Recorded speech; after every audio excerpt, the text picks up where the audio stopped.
कि आने वाली एपिसोड में बहुत बड़ा ट्विस्ट होने वाला है। जेनिया की मां सीरत बेगम का इंतकाल हो जाएगा। वीडियो को पूरा देखने से पहले प्लीज चैनल को सब्सक्राइब करें और अगर वीडियो अच्छी लगे तो लाइक जरूर करें। शुक्रिया।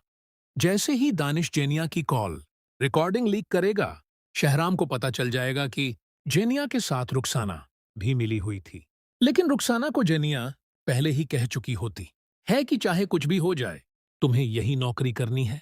जैसे ही शहराम की नजर रुखसाना पर पड़ेगी, वह गुस्से में कहेगा, आज के बाद तुम्हारी नौकरी खत्म और मेरे घर दोबारा मत आना। रुखसाना रोते हुए कहेगी, साहब ऐसा मत करे। शहराम जवाब देगा, तुम मेरी बीवी को मरवाने का सोचो और मैं तुम्हें इस घर में बर्दाश्त करूं? ऐसा नहीं हो सकता। यहां से चली जाओ वरना मैं पुलिस बुला लूंगा। जैसे ही शहराम पुलिस को कॉल करने लगेगा, रुखसाना घबरा कर कहेगी, पुलिस को मत बुलाइए, मैं आपको सब सच बता देती हूं। मुझे नौकरी से मत निकालिए, आगे से ऐसा कुछ नहीं होगा। इसके बाद रुखसाना बताएगी कि जेनिया पहले यास्मीन से फरयाल भाभी और आप दोनों के बारे में पूछती रहती थी। फिर जब यास्मीन चली गई तो जेनिया मेरे पीछे पड़ गई।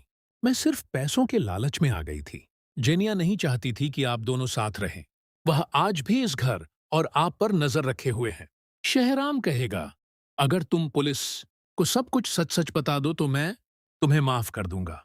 इसके बाद रुखसाना पुलिस को सारी सच्चाई बता देगी और सारी कॉल रिकॉर्डिंग भी पुलिस के हवाले कर देगी। फिर पुलिस फौरन दानिश के घर पहुंचेगी और जेनिया को गिरफ्तार करके ले जाएगी। दानिश तो यही चाहता था। वह पुलिस वालों से कहेगा, इस झूठी लड़की से मेरी जान छूट जाए, मैं कल ही तलाक के कागजात भेज दूंगा। उधर फिरोज, जिसने पहले फरयाल को देखा था, उसके दिल में फरयाल के लिए जगह बन जाएगी।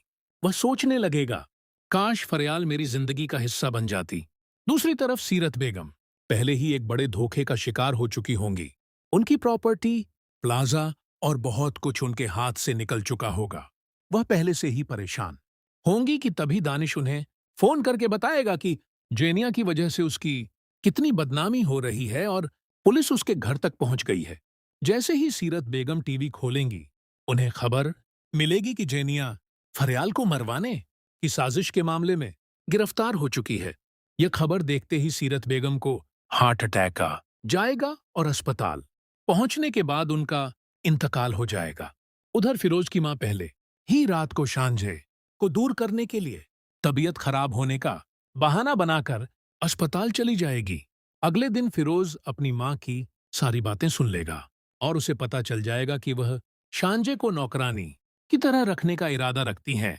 यह सब सुनने के बाद फिरोज दुखी होकर कहेगा, अम्मी, मुझे आपसे ऐसी उम्मीद बिल्कुल नहीं थी। लेकिन कहानी यहीं खत्म नहीं होगी। सीरत बेगम के इंतकाल के बाद जेनिया पूरी तरह टूट जाएगी।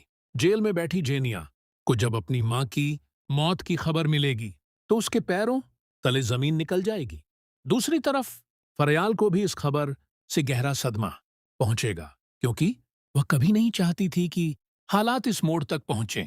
अब देखना यह होगा कि क्या जेनिया अपनी गलतियों का एहसास करके बदल जाएगी या फिर बदले की आग में और खतरनाक कदम उठाएगी।